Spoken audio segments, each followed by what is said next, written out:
as we begin 1990. Go.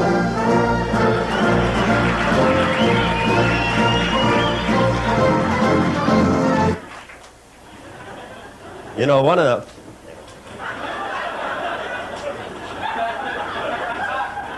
Very excited to be here in Anchorage. I'd like to settle down here someday. My kind of town. I know you're all saying right now, where's Pat Paulson been? The rest of you are saying, who the hell is Pat Paulson? 1972, I lost the presidential election to Richard Nixon. That's when you people thought that he would make a better president than me.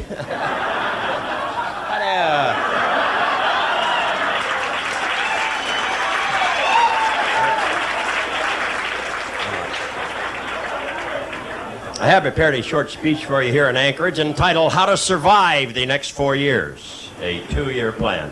I realize any statements I make in Anchorage will have an immediate impact on international relations. Therefore, I must choose my words carefully in order to avoid any negative interpretation.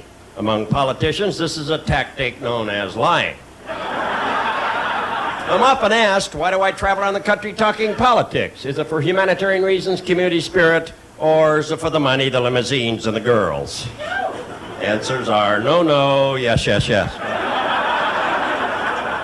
Why should I be any different? Well, they say only a fool would run against George Bush in '92, and I've accepted that challenge. First thing we're going to do is attack Canada. Hey, those people have been sitting around there acting like nothing's going on. They already got 2 of our baseball teams. Where do you think our geese go for the summer, huh? The war with Canada works out. We're in the same time zone. You don't have to stay up late and watch it on CNN. And those Canadians haven't paid us a dime for all the chemicals we gave them over the years. Now, where did our troubles really start? They started in the 70s with Nixon. I called the former president, was in the White House. Well, I didn't call him, actually. What I did, I rented a room at the Watergate and spoke into the urinal. I got through, too. Have you seen that Nixon commemorative stamp? You don't have to lick it. You just look at it, and it sweats itself onto the envelope. Then we had Jerry Ford. Never blame him for our troubles. He didn't do anything. Everybody said Jerry Ford was a bland president, not too exciting. Oh, but I want my president to be bland. I don't want him to know how to work the media. Now, there's such a thing as reincarnation. I'm sure Jerry Ford would come back as yogurt. Every time I saw him on television, I thought I lost the color on my set. Now they have the Jerry Ford Library over in Grand Rapids, Michigan. All of Jerry's important political papers are there in a Dixie cup. Also enclosed in plastic, you can see Betty's old face.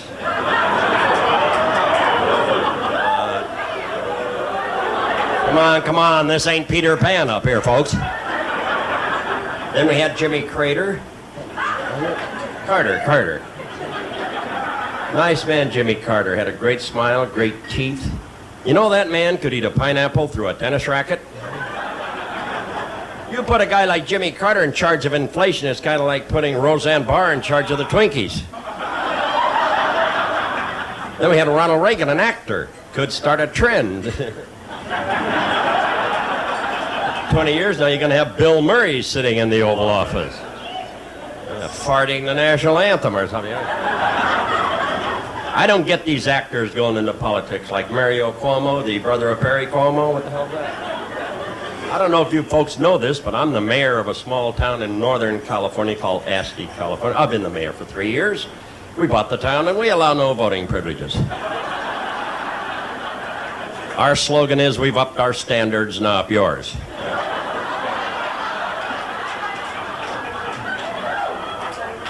Well, '88 was a bad year. I went down to Atlanta, got thrown out by the Democrats. They lost their sense of humor, rightfully so.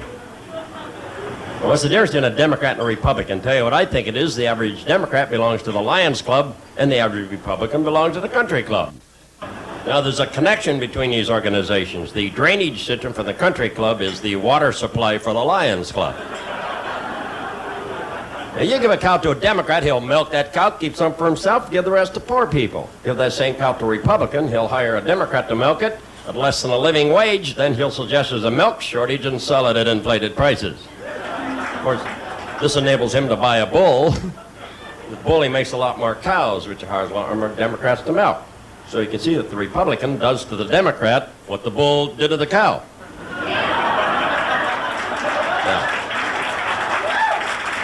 It was a bad year. A lot of name-calling going on in 1988. I did not indulge in name-calling, unlike my sock-sucking scumbag opponents. They said I wasn't involved in the mainstream. Well, I drink, I drive recklessly, I chase after women, and still Lloyd Benson had the nerve to say you're no Ted Kennedy.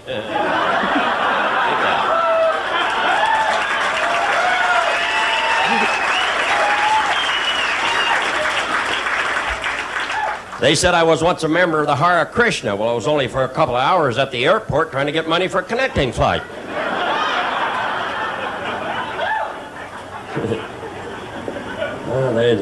There's lots of things about me, lots of scandals. They said I once hit on a guy in a gay bar. Well, there weren't any women there. What the hell was I to do? Then they said I ignored the drug problem. Well, I wrote books on drugs. I gave speeches on drugs. Hell, I did damn near everything on drugs.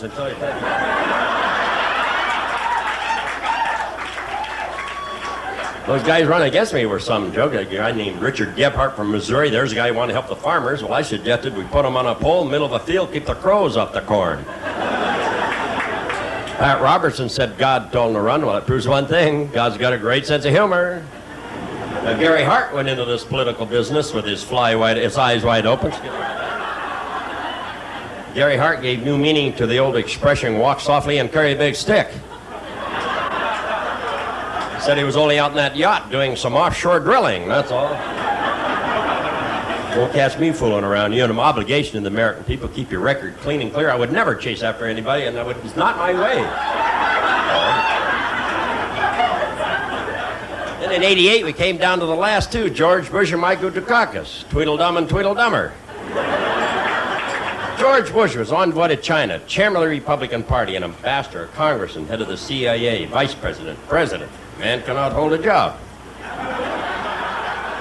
He's dealing with Dan Quayle. You know, I saw an empty limousine pull up the other day and Dan Quayle got out. Do it over here. I'll do it over here now. Everybody saw an empty limousine pull up the other day. Dan Quayle got out. Sit there and rot. I don't care. Boy, the comics, what would we do without Dan Quayle? You know, when George Bush had that heart flutter, they alerted Dan Quayle to stand by. The whole country had a heart flutter.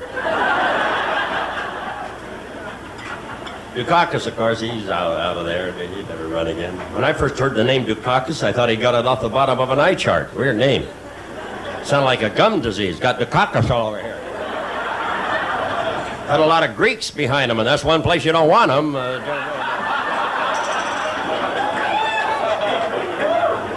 Suppose Dukakis had been elected president. A president named Dukakis? I mean, where are the Washingtons and the Jeffersons and the Johnsons? Well, they're playing basketball. Most of them.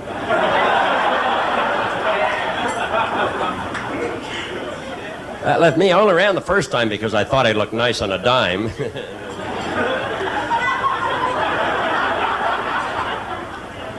You know what got me in trouble? I'd have done real good, and I was on the ballot in '72. I'm on the ballot now. I was on the ballot in New Hampshire, came in fourth. Sincerely, came in there, and North Dakota.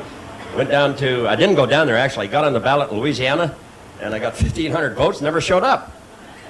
Now they called me and they said, are you coming down to Louisiana because of Duke? I said, well, no, they're a great team, I just don't like their uniforms, you know. I'll tell you what, with the mudslinging going on, the only one who doesn't have mud on him now is David Duke. Got this sheet over his head, so you can't.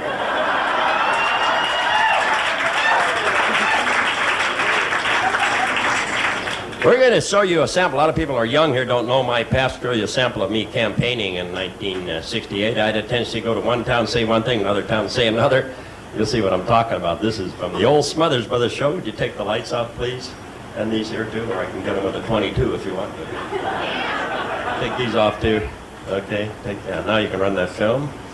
And this is campaigning 1968. The recent Supreme Court decision regarding the liberalization of obscenity.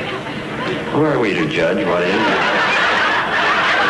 But it's, after all, in a mature society, when you're free in the public washers and wash out their mouths with soap. How do you stand on the question of welfare? Why not? Well, I feel we have about those that outside and get a job. And what is your feeling on the terrible problem of Vietnam? I think this country, great country of ours, has any need to apologize for anything. We should make every effort to convince species won't listen to reason or killing. Arm them back into the Stone Age. One last question, Paulson. A great many people have charged you with talking out of both sides of your mouth at the same time. Would you care to comment on this? No. Okay. There you go. Well, that was a long time ago. I'm older and wiser now. I think I know what's bothering most Americans. It was tough for a lot of families to survive these days. In my family, we're now eating the cheaper cuts of meat. Last night, we had roast chicken faces. I make all of my own shoes now out of the skin that forms on chocolate pudding, so things are really tough. And if I wasn't in trouble, would I be working the Pierce Street Annex? Come on.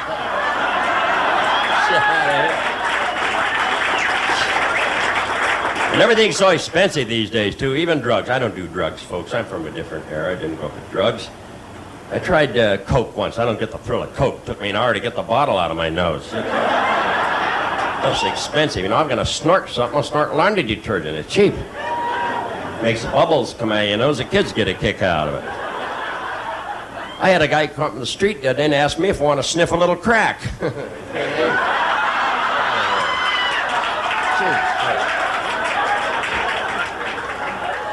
God, I hate that, don't you? At first I thought he said, you want to sniff a little crap. No. Hell do I want to do that for?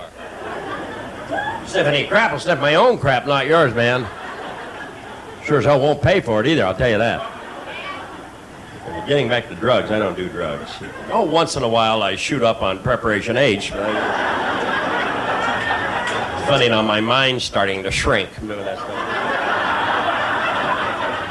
A lot of issues facing Americans. I'll tell you what hasn't worked. Social Security. Now, they started Social Security in the 30s to solve the old people problem, and now we got more old people we haven't had before. And those old buggers all over the place. Getting your way in elevators, walking slow, dribbling food down their chin, leave their fly open, drive you crazy, old people.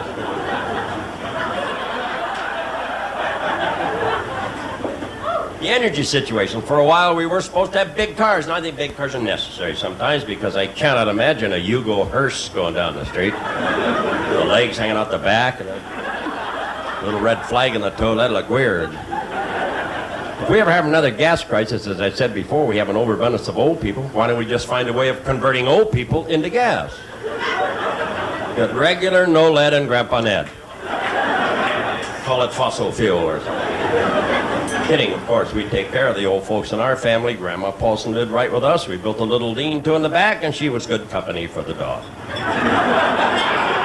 Reminds me of a story. A little old lady sitting in the bar says, all right, anybody tells me what I have in my hand gets to take me home tonight. Guy down the end of the bar says, you got an elephant?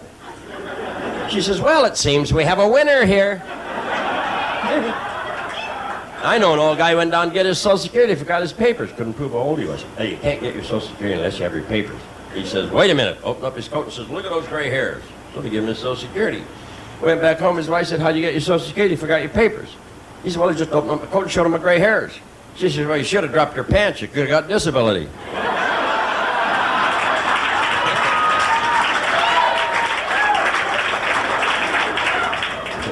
See, I can do old jokes now. I'm one of them. Don't send me any damn letters. Environmentally, I've always been very strong. I've always felt the major cause of forest fires is trees. Cut them down, get them out of there if they're a problem. Did that in Arizona, no trees there, just rocks. That's good because a bird can't crap on you from a rock. The Indian problem, I felt we should attack. Hey, they still got some land we haven't taken away from them. Indians think they're Americans, got a lot of nerve. Well, the Indians would have done a lot better if they'd had tougher immigration laws.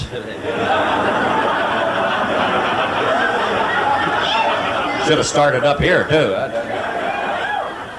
I talk about Indians because I'm part Chippewa myself. I don't know if you know this, but the Chippewas are an ancient band of nomadic Eskimos originally expelled from the Maine tribe for some of the weird things they did with seals. Well, this is not an issue, but people talk about it. You know those 976 phone services where you can get any information you want? Agricultural, sports scores. You know who has one of those phone services? Jehovah's Witness. I call them every morning at 5 o'clock. See how they like it. I called one of those sex services. Some guy started talking dirty to me. I was so outraged to call my congressman, and the same guy answered. Then on top of that, I got an ear infection, you know. Brings to mind safe sex. Big issue in the world today, safe sex. Many ways to have safe sex. All of them are effective, and none are any fun. Best way to have safe sex, have no sex at all. Of course, married people have been practicing this for years. Somebody asked me about my new Middle East position. Well, my wife and I tried it. She said it hurt her back.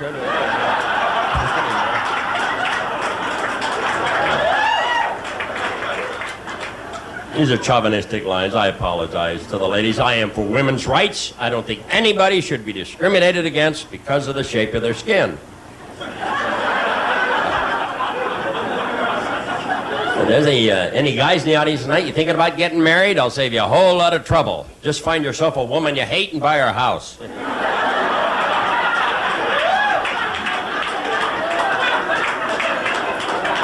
I'll tell you a big issue in '88 were daycare centers, and I think we need daycare centers where you can drop the kids off without coming to a complete stop. Throw those little buggers out of there. Population explosion, nothing to worry about. Everybody here tonight has 2 parents, right? Those 2 parents had 4 parents, 4 parents had 8 parents, 8 parents had 16 parents, 16 parents had 32 parents, so I think it's pretty clear that the population is dwindling.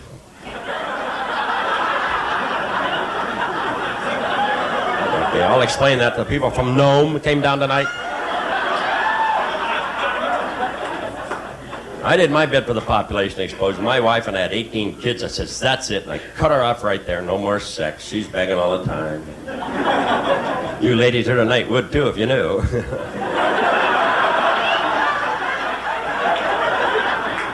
She went on one of those physical fitness kicks. She lost 20 pounds in one day. One of those machines tore her left leg off. Well, that's an old joke, but I see it hadn't got to Anchorage yet, right? Jokes come in here by barge. I love Anchorage. Had a great time today. Went over to your zoo and saw your duck.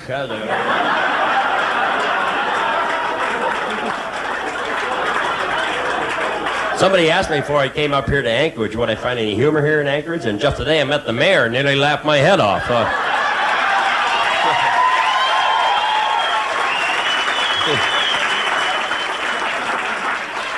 So humor's everywhere if you just look, right? Getting back to population explosion, tell you what I did. I went to the hospital and I got that operation. I'm not afraid to say what I did. These are adults here tonight. We can talk about these things today. I went to the hospital and I got that operation for birth control. I got a, make jokes about it, got a vasectomy. And I was only in the hospital 6 months. Matter of fact, just got the cast off last week. Funny, all my friends came over and signed it. God. Yep, 200 names. That's just one side, too. Walked in the hospital, I asked the doctor, I said, how long will it be? He said, well, about the same as when you came in. Now, there's nothing to that operation. They put the needle in you, then after they coax you off the ceiling. Before the advent of the pill for birth control, my wife was using a coil, but that was too expensive, so I got her a little slinky toy. Should have seen her walk downstairs.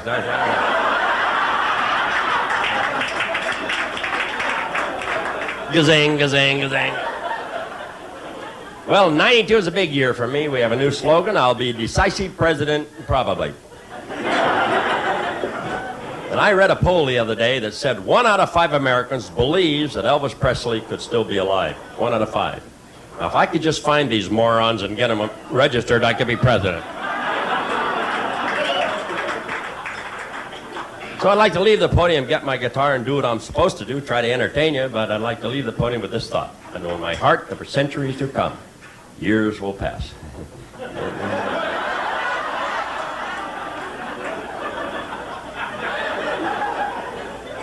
This is a great country, folks. This is the only country in the United States. And I feel privileged to live in a land where even our national product is gross. As Abraham Lincoln used to walk 9 miles to the library. On his birthday, they close it. What the hell is that all about?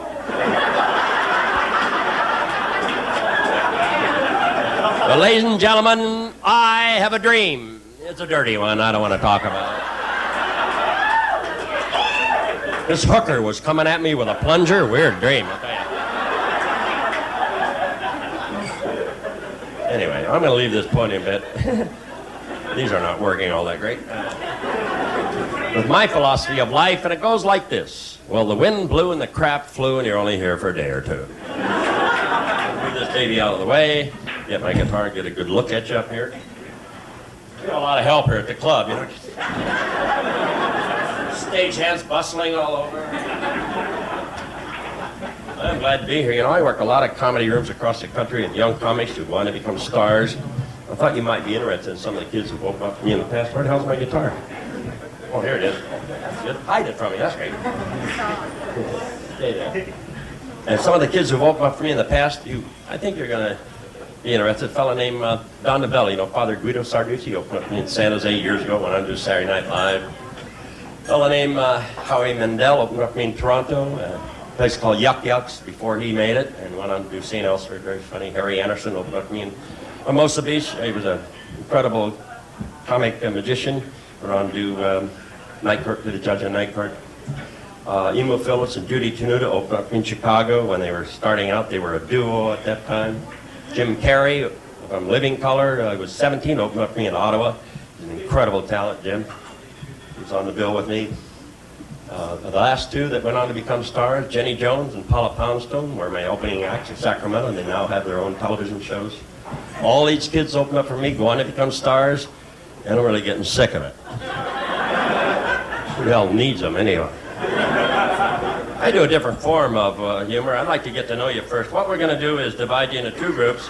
We're going to revive the American tradition of singing along together. They're going to give you your lines over here, and you try to out-sing these people over here. It'd be a lot of fun for you to get a kick out of it. So, you're first. Your lines go at the Glasgow playing grounds. Plus, it says, "Right, what's the thing right?" Go on.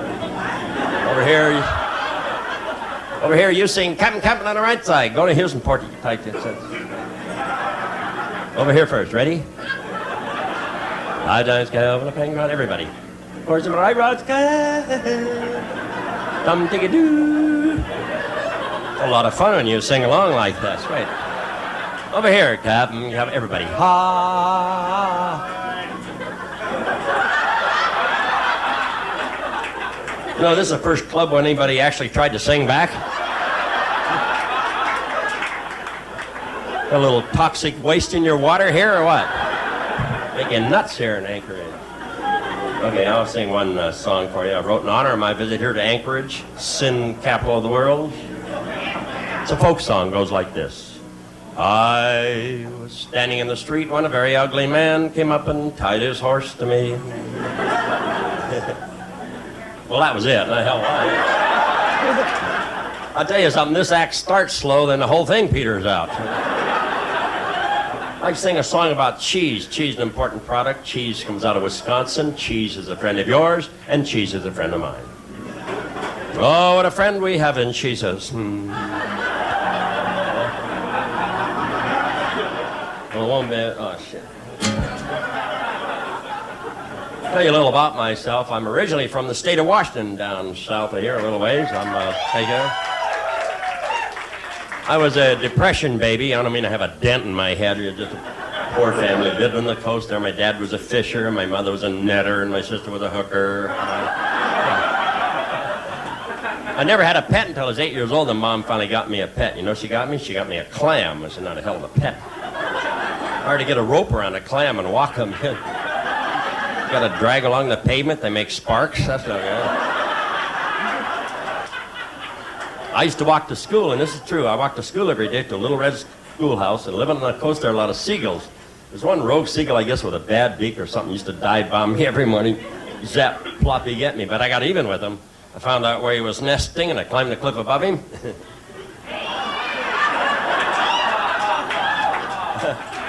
To this day, that seagull thinks that cows can fly, I'll tell you that.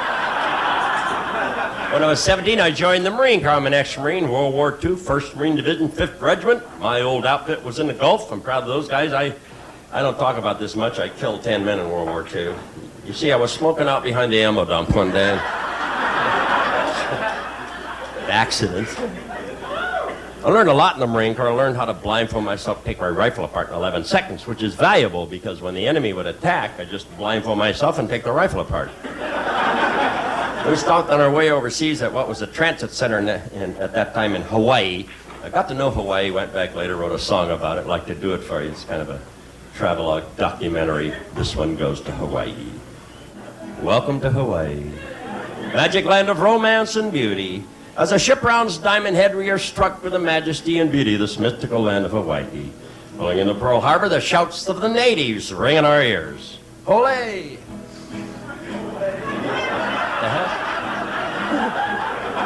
Rushing back to our ship, we again set sail for Hawaii. Arriving at our real destination, we study the history of Hawaii. Hawaii has many races: Hawaiian, Chinese, Japanese, Samoan, Indonesian, Filipino, English, French, all bound together in one culture called screwing the tourist. We see the pretty wahinis. You all know what a wahini is? That's something you put on a bahun with lots of mustard.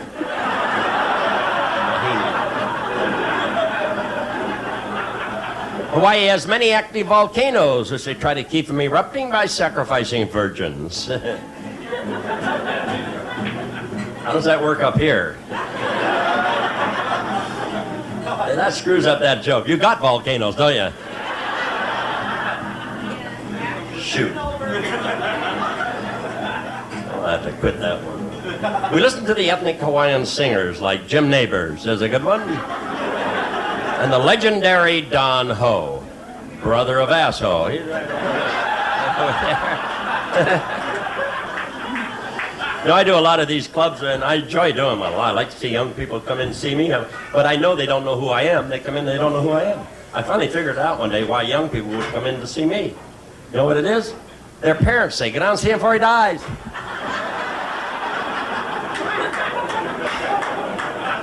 Well, if you're too young, I'll tell you about myself. I started as a writer. I used to write for a lot of groups. One in particular called Smothers Brothers. Wrote a number of songs for them. One called Chocolate. Another one called Mediocre Fred. And they're very loyal guys. So they got the show on television, prime time, CBS, 9 o'clock. I started doing editorials. Then I ran for the presidency, and I became known throughout the country. In fact, all over the world. We had clippings from that campaign. So if you're too young to run around at that time, I'll tell you right now, I was a big act. Big act.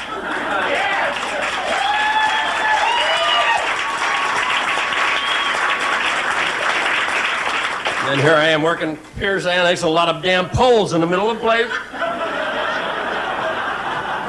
Oh, God, I'm so ashamed. Oh,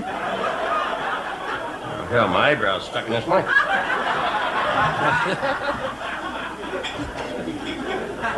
Anyway, the club I worked long before that was in the Village in New York, a place called the Gaslight. The reason I mention the Gaslight is performers you'd know worked there. A fellow named Bill Cosby started the Gaslight, Woody Allen, Bob Dylan, Tiny Tim, Peter, Paul, Mary, myself, all down the Village in those days. So we're going to take it back to the days of folk singing and folk songs. A little song about a club I worked a long time ago in the Village called the Gaslight. Look at those fingers go. I met you at the Gaslight on McDougal Street in Greenwich Village. We went into the Gaslight, hear a lot of folk singers sing a lot of folk songs about a lot of people dying, and we had a really good time. And we walked in a Gaslight, and there's a comic on stage with a guitar, and everybody's really crazy about him, just screaming and yelling, "Give us our money back." And we ordered some cider, and there was a cockroach in my glass. So I switched glasses. And then you switched glasses. Then the cockroach switched glasses. And the cockroaches running all over the floor, and the ladies are standing on the table, so I get on the floor. Things are looking up. No, I don't. We did that. And we settled back to watch the show, and you settled back too far and tipped over the woman's glass and back to you, and she didn't like it and give you a punch in the kidney. So I turned around, put my finger in her nose, and then I couldn't get it out. So we left together. Walking down the street, hand in nose. Boy, can I pick 'em.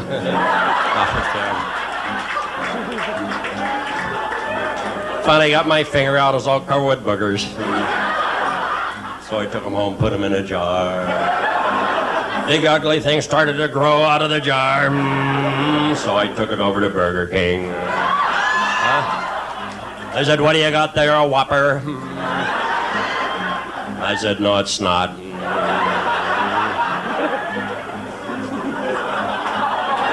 Now you can see from that, not on.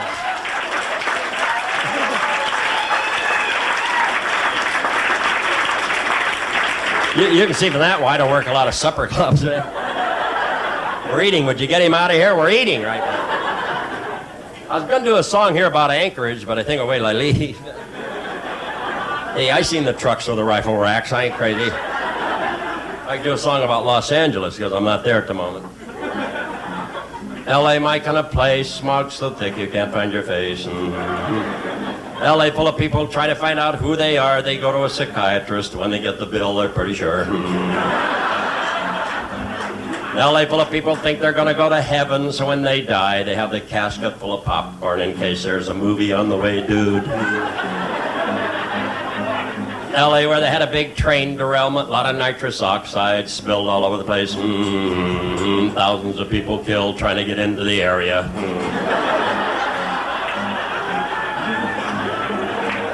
L.A. where strange things happen on Santa Monica Boulevard. 3 gay guys attacked a woman, 2 held her down, the other one did her hair.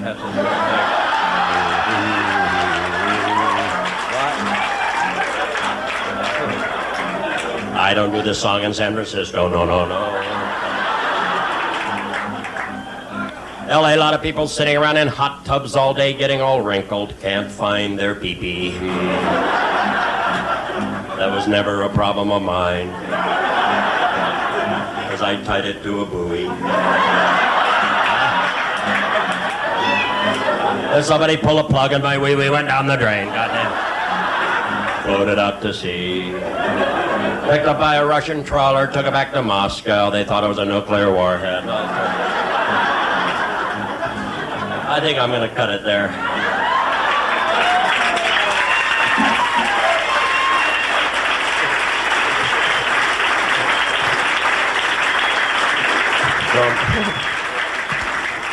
Grown man doing that kind of crap ought to grow up. I bet I'll be working these joints. I bet I'll be 100 years old coming into a joint like this going, well, how the hell are you? The hell's the microphone? Here we are. Good evening, everybody. How's that, the ocean? There you are. All having a good time? Yeah. Oh, who gives a crap? I don't. Where you all from? I don't care about that either. Got me a new tattoo, says born to play bingo. I got silver in my hair, I got gold in the teeth, I got gas in my stomach, lead in my feet. I'm a walking mineral table. Oh, I'm having a good time, yeah. Oh, I'll tell you what, I had a little trouble. The other day. I forgot what I was going to say. Where the hell am I anyway? Holes all over the place. What is this anyway? Goddamn dock?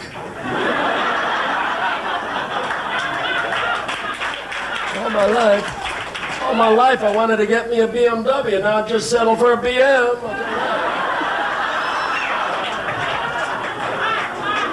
God, I think I just had one.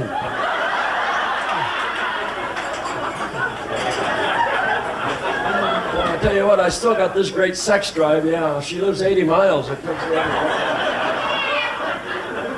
75, spent the honeymoon trying to get out of the car. trouble at first with my sex drive. Got one of those implants, you know, put it in backwards, blew a hole in my shorts.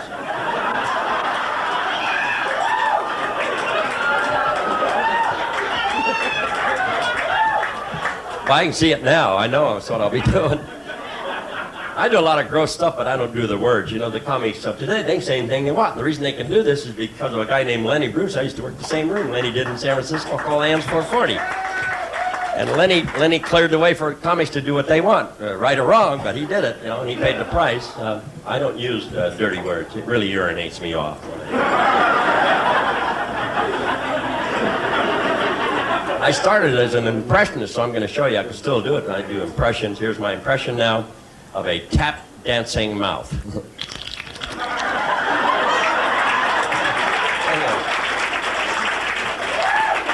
Hey, you try to hurt like hell, dude. Much of a laugh. Here's my impression of an American motorcycle. Put, put, put. Okay. Japanese motorcycle. Ah, pata, pata. Hey, you can do a lot of those Swedish motorcycle, pure to pure to pure. Those impressions won me a blue ribbon down at the Seattle Pottery and Marijuana Festival after. Here's some more impressions. They get better. Here's my impression of Richard Nixon, what he might have said had he been the captain of the Titanic. Ice, anyone? Okay, they're going to get better. Here's my impression of Jimmy Stewart giving directions. Well, you just have to follow when you get to the end, you'll follow, you go around, and you follow it through, you missed it.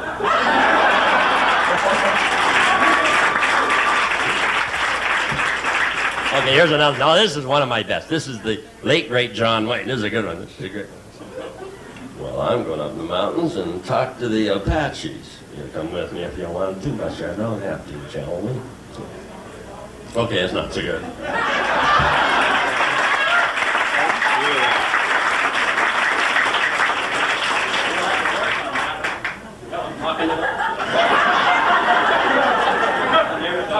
Oh, here we are. You know, it's very important today to have a sense of humor about ourselves. Don't you think it's a very uptight, hostile world? We should not take ourselves so serious. You're going to live long. Have that attitude. Any doctor will tell you that. And I have a secret that works for me, how I see things funny, and I'll pass it on to you to help you see things funny. Every day when you see a stranger on the street, somebody looks downtrodden, concerned, just walk right up to that stranger, find one funny thing about him and mention it to him. Make sure it's a little stranger, about that big. And I think you're going to feel happy that you kindled a spark of laughter in the restless world. I would like to do one last thing for the young people here tonight, because you're the hope of the future and the hope of the world. And I hope you do a better job than we did. But as I look into your faces here, I see there's a fat chance of that. For the young, hope the older adults won't mind. For the young here tonight. They spare those hamburgers. Those you see me on television, I'm not like that person. I don't appear to be very wild or daring, but underneath this suit, I'm covered with hickeys. Of course, they're self-inflicted by... Hey, I've been on the road. It's tough. After the show, we're going to have a little place. We're going to try to sell you some crap, some stuff, some memorabilia. I have some posters from the '68 campaign that are the originals. These are not remakes. There it is. Pat Paulson, isn't that neat? Look, I was younger than... That one's going to cost you.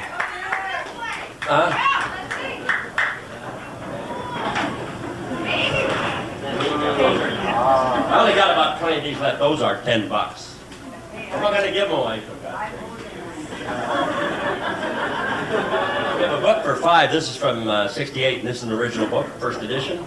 And it's very funny. Just change the name. So crap is going on today. And stuff. They don't get into their past so much now. They don't go into the scandals. I've been kind of feeling sorry for Bill Clinton. It was getting to the point where the press is going to check everybody out, so the best people won't run, right? They're just the mediocre people who will run. Now, does that mean that the best people are the only ones that have affairs? Let me tell you, I can tell you unequivocally that mediocre people have affairs too.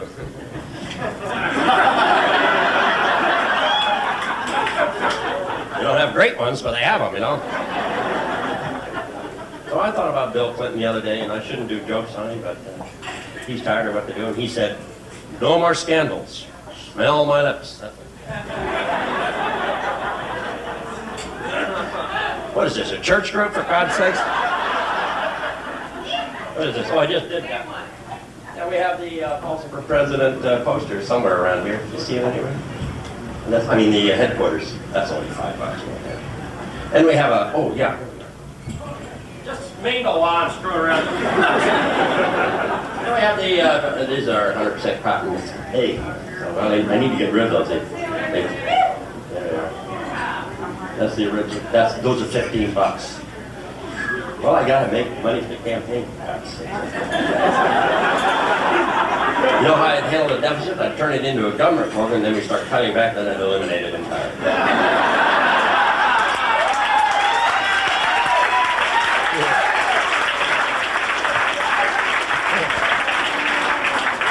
You've been a great audience. I'm going to have fun this week. We're not used to having the lights on and we can see your faces, which has been a drag, but you know. A lot of you are. But you're a great audience, really. I'm sure Leah would say that too. Oh, not great, but I mean, you're a good audience. Average audience.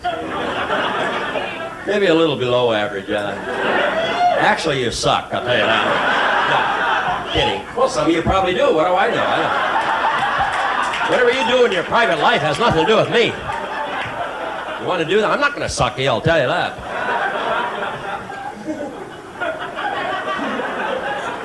You want to see me after the show? We got a little table over there. We'll sign these if you got. Oh, we get a bumper sticker and a button for $5.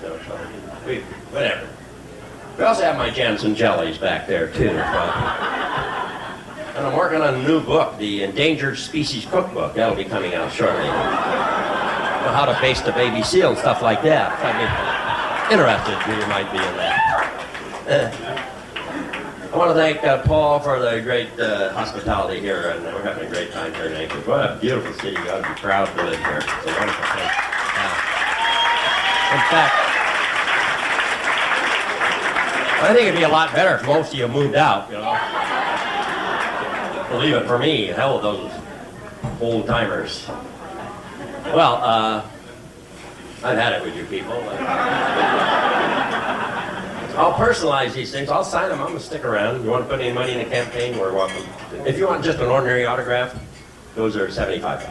I'm not going to do this crap for nothing, I'll tell you that. Things are tough today, you know. It's tough out there. I heard the other day, at Northrop Corporation, you know, the outfit that makes that stealth bomber. You've heard of them? You know what the stealth bomber is? Okay. Well, they laid off 1,500 people the other day. Now, I'd like to know this. How the hell are they going to know if they left? I was testing an audience and a location with that joke. I know, and this is not the place to do it. Well, that's a clever joke, isn't it? I like that joke. Well, that's it. Boy, how much time did I do? Oh, shit. Oh, that's about enough. So, and I don't know what we're doing a little film here, so you're all going to be immortalized. I don't know, you're making a commercial for the club. This is a great club, and it's one very nice. You got to be proud to have this. This is the best club I've been in since last week.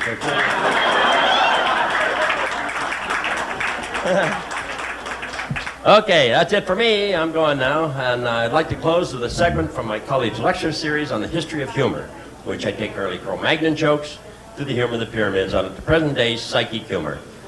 I'm going to go into a trance, and while I'm in this trance, my body will be overtaken by an Indian spirit comedy leader of the 17th century. A fellow named Ramajan comes into my body and speaks to you through my mouth. It's a weird thing to watch, like catatonic fit. What this is channeling. That's Shirley MacLaine stuff. So I'm going to channel this spirit. He'll talk to you, and I'll come back. This is a weird thing to watch. I don't think anybody does this in public like this for money. So I'm going to go into the trance, and while I'm in this trance, we'll see if Ramajan's here, then I'll come back. Weird thing. Here we go. Into the trance. I'm going to need your help. Tough to do.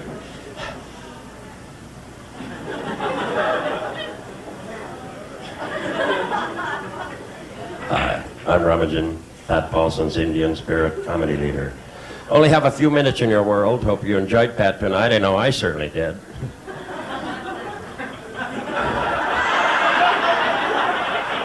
There's something that Pat would appreciate. He's too humble of a man to ask for this himself.